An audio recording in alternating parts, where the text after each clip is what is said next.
So I finally got to shoot the Glock 42, and I just kind of want to share the experience shooting it with you guys. Unfortunately, I wasn't able to film it. It wasn't that I wasn't able to, it was the fact that it wasn't my gun, and it was a friend of mine's, and we were out shooting together, and I didn't really want to break out my cameras, you know, and film it just because of, you know, just out of respect to the owner of the firearms and stuff. It was the first time shooting together, and I just didn't really want to drop that on him, but I did have the opportunity to shoot the 42, and I wanted to share my experience with you guys, just kind of give you my thoughts on it.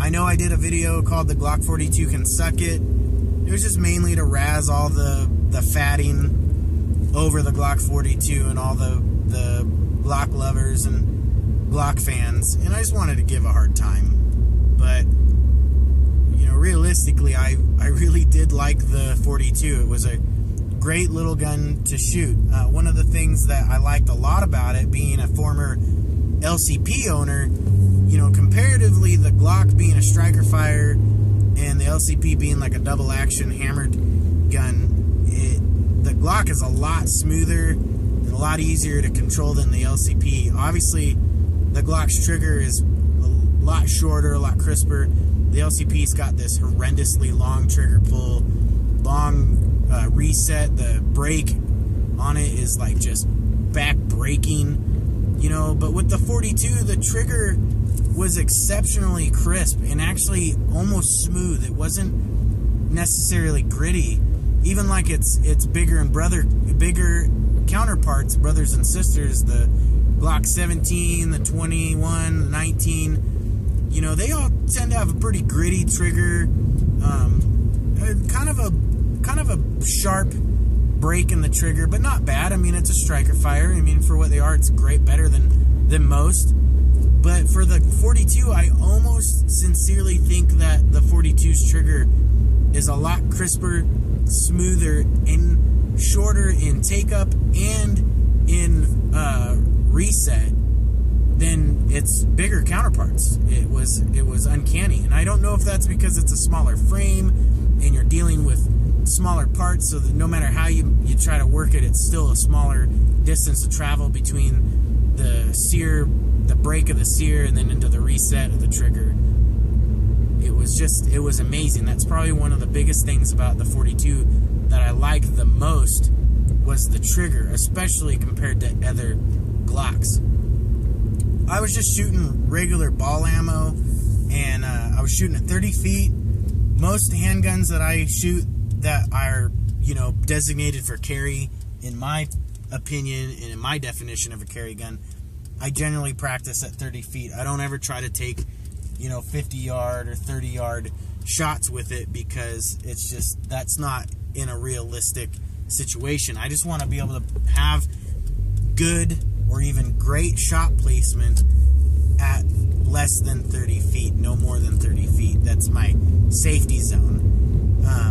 But with the Glock 42, shooting at 30 feet, my first two shots right off the bat were within, you know, 2 to 3 inches of my pie plate circumference. That's my goal, is to be able to hit within a pie plate at 30 feet.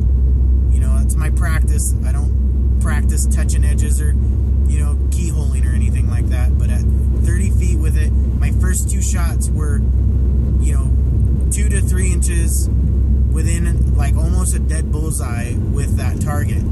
Then by the third shot, I started to raise up a little bit by about an inch, and then by my fourth shot, I kind of jumped about 3 inches, and this is average after shooting about 150 rounds through it. And then by my fifth, sixth, and seventh, I started having flyers. One thing about the gun is doing consecutive shooting, especially in a fast concession, it wanted to jump out of the saddle of my hand, and it was kind of making it hard to control, you know, but not as bad as the LCP. The LCP was just a gnarly gun to try to hold on to, and even by the second shot, dealing with that mile-long trigger, or the trigger reset, your grip was always kind of changing on the LCP, whereas with the 42, if you have a good controlled grip, it's not changing much as you're pulling the trigger, hitting the brake, releasing for the reset, and then taking up again and then firing.